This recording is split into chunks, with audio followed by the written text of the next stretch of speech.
Bom, nós acompanhamos hoje o quarto dia de julgamento do ex-presidente Jair Bolsonaro e também 7 outros réus, que foi feito pela primeira turma do STF. Se condenado, Bolsonaro pode pegar até 40 anos de prisão. O julgamento conta com 5 ministros e até agora três desses ministros já apresentaram seus votos. O ministro Alexandre de Moraes, Flávio Dino e Luiz Fux, que na verdade até agora estava ainda apresentando seu voto. Agora, faltam mais 2 ministros apresentarem os seus votos, a ministra Carmen Lúcia e o ministro Cristiano Zanin. Para entender um pouco melhor sobre os detalhes dessa sessão e da votação, nós vamos conversar agora com o Dr. André Marcília. Ele é professor de Direito Constitucional e o primeiro advogado dos inquéritos das fake news, que, claro, está ligado com este caso.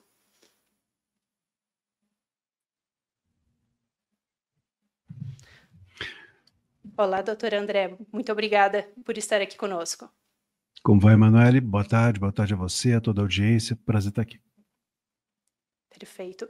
Bom, eu quero, na verdade, começar te perguntando justamente sobre a questão do voto do ministro Luiz Fux, que está acontecendo ainda. Isso porque ele teve um posicionamento considerado polêmico, que difere muito do posicionamento dos outros juízes. Então, primeiro de tudo, eu quero saber qual é a sua análise, doutor, sobre essa votação, sobre este voto do ministro Luiz Fux e do posicionamento dele.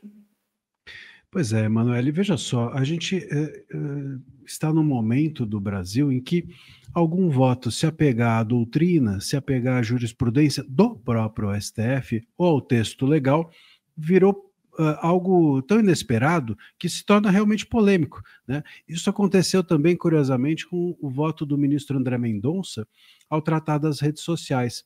De uma forma inesperada, o bom senso ali aplicado ao voto dele foi tratado como algo revolucionário, né? Então, talvez o bom senso tenha se tornado revolucionário no país. Mas o voto do ministro Fux, assim como na ocasião do Mendonça, como eu mencionei, tem tratado da lei. É disso que se trata. Nós não temos os pontos centrais aqui da tese da PGR são falhos juridicamente, né? A gente tem chamado, ou a PGR tem chamado de execução aquilo que é cogitação, tem chamado de execução de um golpe aquilo que a gente chama de liberdade de expressão, que é você fazer lives, que é você fazer postagem, que é você questionar o Estado, questionar a democracia, questionar urnas e etc, etc. Então, eu creio que o ministro Fux, de uma forma geral, tem colocado um pouco a bola no chão, né? Já que os demais ministros, me parece, têm dado votos muito mais políticos ou ideológicos do que jurídicos e técnicos. Perfeito. A minha segunda pergunta agora, doutor Marcílio, é o seguinte. Recentemente o senhor publicou uma análise nas suas redes sociais afirmando que o senhor acredita que seja difícil realmente que aconteça uma anulação dessas acusações ou mesmo uma redução da condenação. Bom, só que o senhor também apresentou um parecer ali, a sua opinião, de que mesmo assim esse julgamento seria muito importante. Isso por conta das provas apresentadas durante o julgamento. Segundo o que você comentou ali, é que elas poderiam ser utilizadas no futuro. Então eu gostaria que o senhor comentasse um pouco mais sobre isso com a gente. O ideal, né, é que nós tivéssemos a expectativa para o julgamento agora na primeira turma é de haver um 4-1, vamos dizer assim, né, desses 5 jogadores. O voto do Fux vai ser um voto divergente. Isso alimenta a possibilidade de recurso para o plenário, ou seja, com 11 ministros julgando o caso. Mas ainda assim, me parece que haverá ali uma minoria. O Fux talvez ganhe um ou outro aliado, vamos dizer assim, para a sua trincheira da dissidência, mas não vejo como sendo suficiente para que ele consiga uma maioria e reverta o caso. No entanto, tanto esse voto do Fux quanto as nulidades apontadas pelas defesas, elas ficam incubadas para o futuro, vamos dizer assim, né? São sinais, tanto para o debate público ter mais qualidade, né, quanto para também, eventualmente, num outro momento, talvez em um outro governo, talvez em um outro STF, essas nulidades possam ser levadas em consideração. Agora, me parece um pouco difícil. Perfeito. Agora, outro ponto que eu gostaria de abordar com o senhor é o seguinte: muitas pessoas têm apontado, o senhor mesmo, né, comentou várias dessas questões, mas as pessoas têm apontado irregularidades nesse julgamento. E a Suprema Corte é a referência para todas as outras cortes do país. Então, eu quero entender, da perspectiva do senhor, como esse precedente pode afetar a jurisprudência do resto do judiciário. Afeta sem dúvida alguma, de um modo muito ruim, sobretudo para a liberdade de expressão. Porque, veja, Emanuele, o que, que a gente está discutindo aqui? Qual é a tese da PGR? Vamos botar isso em poucas palavras, para as pessoas entenderem. O que está se discutindo é se o Bolsonaro ele foi o mandante daquilo que eles estão chamando de golpe, ou de tentativa de golpe, que está atrelado aos atos do dia 8 de janeiro, mas o que está imputado ao Bolsonaro é que ele teria, por meio de postagens, de lives e de reuniões, desmantelado o Estado, enfraquecido o Estado democrático, para, com esse enfraquecimento, possibilitar o golpe dos que viriam a executá-lo ou tentar executá-lo no dia 8. Então, ou seja, o que está sendo imputado ao Bolsonaro pode ser chamado, pode estar no território da liberdade de expressão. Por que não está?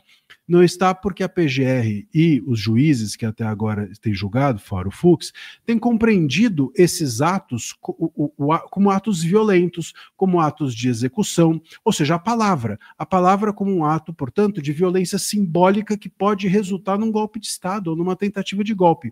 Isso é muito perigoso para a liberdade de expressão, porque se amanhã nós aqui estamos fazendo uma live, nós fazemos postagens como a que você mencionou, minha, nas redes sociais, se isso for utilizado por terceiros de uma forma que não está no meu controle, ou que está no meu controle, mas ela sai do meu controle por alguma razão, ou enfim, se é utilizada de uma maneira que não é entendida como adequada, eu posso, pela palavra, não só nessa interpretação que está sendo feita no STF, promover violência como uma violência como essa.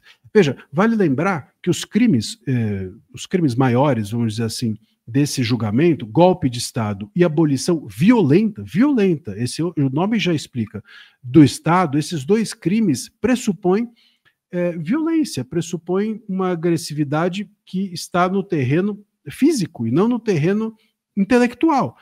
Então, esse me parece ser o grande problema. A gente passa a entender daqui para frente, com uma jurisprudência dessa, que atos de violência, e não é qualquer violência, uma violência que resulta num golpe de Estado, na possibilidade de um golpe, elas podem ser cometidas a partir da palavra. Isso limita a palavra de todo mundo. Isso cria uma autocensura em todo mundo. Isso faz com que as redes sociais sejam potencialmente perigosas, que a palavra de todo mundo seja potencialmente vista como criminosa, que todos nós que nos valemos da palavra tenhamos um pouco menos de liberdade. Isso atinge o Bolsonaro, claro, mas atinge, num segundo momento, a todos nós, porque, como você bem disse, isso parte da Suprema Corte e acaba influenciando as demais instâncias. Perfeito. Bom, doutor Marcílio, eu tenho uma última pergunta para o senhor, que é o seguinte, ligada, na verdade, com as restrições que os Estados Unidos colocaram diante disso tudo. A lista que eles divulgaram não é pública, no entanto, a apuração que a gente tem até agora é que 8 ministros do Judiciário já tiveram seus vistos americanos cancelados e o ministro Fux foi uma dessas pessoas que não teve a restrição realmente do seu visto. Você acredita que essa pressão dos Estados Unidos teve algum tipo de influência nesse voto e nesse posicionamento do ministro? Acredito que não, Emanuele. Embora eu tenha visto as manchetes, né, de alguns jornais têm sido nesse sentido, de que o Fux se rendeu às sanções e etc. E até algumas pessoas mesmo da direita, vamos dizer, dizendo, até para valorizar, não é, a pressão norte-americana, mas no caso do Fux não me parece ser o caso. E por quê? Por algumas razões que são básicas para mim. Primeiro, que ninguém dá um voto técnico desse por pressão. E outra, se existe algum tipo de pressão, se alguém é coagido a aplicar a Constituição, bom, então talvez a gente tenha que valorizar a coação. Não é uma má coação alguém ser obrigado a aplicar a Constituição ou obrigado a dar um voto técnico. Não, é impensável que alguém seja coagido a ser técnico, que alguém seja coagido a ser ou agir como um juiz afastado dos fatos, não é? E próximo da letra da lei. Eu creio que isso é um ponto. E outro ponto é que o ministro Fux já há muito tempo dá esse posicionamento. Vamos nos lembrar aqui que quando houve o recebimento da denúncia lá atrás, ele já estava suscitando essas questões. Né? Embora ele tenha votado, no caso dos réus do dia 8, muitas vezes pela condenação, e aí não tenha feito essa ponderação a respeito da competência do STF que agora ele está fazendo, mas nas declarações, todas as outras declarações dele foram no sentido de, olha, eu não concordo com tudo que está acontecendo, e nem havia sanções naquele momento. Então, o Fux ele não mudou de entendimento, vamos dizer, de uma hora para outra. Ele não nos surpreende com esse voto. Era esperado, inclusive, o voto dele ser divergente. Isso era comum no debate público se aguardar algum tipo de divergência. Talvez a gente não esperasse uma divergência tão grande, tão contundente do Fux, mas algum grau de divergência, creio que todos esperavam.